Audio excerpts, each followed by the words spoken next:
উট পাখিদের নিয়ে খুবই প্রচলিত একটা ধারণা আছে যে কোনো থ্রেড দেখলেই নাকি তারা মাটিতে মাথা গুজিয়ে ফেলে। থ্রেড চোখে দেখা না যাওয়া মানেই আর কোনো বিপদ নেই, তারা একদম সেফ। যদিও এটা উট পাখিদের নিয়ে একটা ভুল ধারণা, তবে এই প্রচলিত ধারণার একটা সিমিলার প্যাটার্ন আপনার, আমার বা আশেপাশের অনেকের মধ্যেই আপনি লক্ষ্য করে দেখতে পারবেন যে আমরা অনেকেই প্রবলেম দেখলে সেটাকে অ্যাভয়েড করা বা না দেখে থাকার ভান করি। আর এই কারণেই এই অ্যাভয়েড করার টেন্ডেন্সিকে বলা হয় দি অস্ট্রিচ সিনড্রোম। কিন্তু প্রবলেমকে অ্যাভয়েড করলে কি আসলেই বিপদ দূর হয়ে যায়? অ্যাকচুয়ালিতে দূর হয় না।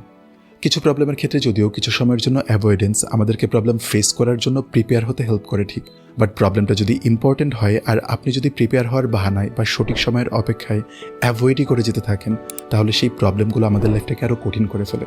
কিন্তু তারপরেও আমরা অনেকেই সেম অ্যাভয়েড করার কাজটাই বেশিরভাগ করি। এইভাবে প্রবলেমকে অ্যাভয়েড করার ফলাফল কেন এবং কতটা খারাপ হতে পারে এর 3টা পয়েন্ট আমি আজকে আপনাদের সাথে শেয়ার করব। আশা করি এই পয়েন্টগুলো পরের বার থেকে যে কোনো কিছুকে অ্যাভয়েড করার আগে একবার হলেও ভাবাবে। 1.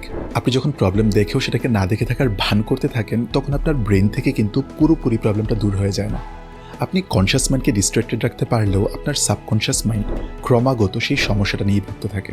এর ফলে যেসব জিনিস আগে আপনি এনজয় করতেন সেগুলোতেও আর আগের মতো দেখবেন ভালো লাগছে না, ঘুম ভালো হয় না, মুড সুইং হতে থাকে, আর এগুলো আপনাকে আরও কনফিউজ করে ফেলবে এবং চিন্তা আসবে যে কেন এমন হচ্ছে। এর কারণ আপনি যে মূল সমস্যাটাকে এড়িয়ে যাচ্ছেন সেটাই আপনার পুরো সিস্টেমটাকে জ্যাম করে রাখছে।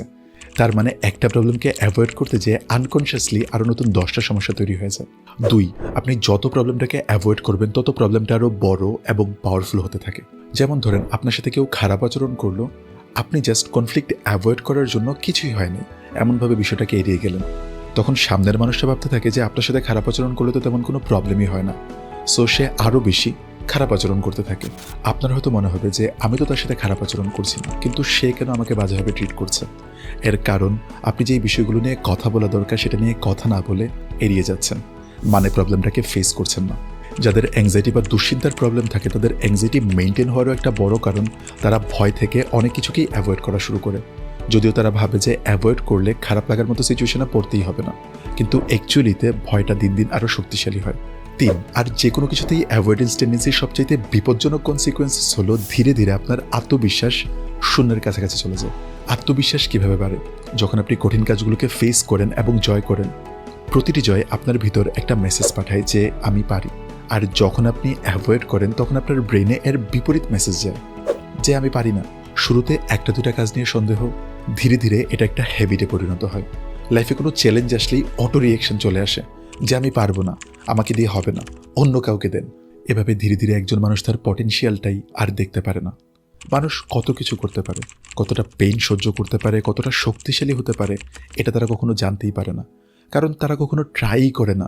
সবসময় সব কিছুকে জাস্ট অ্যাভয়েডই করে যায়।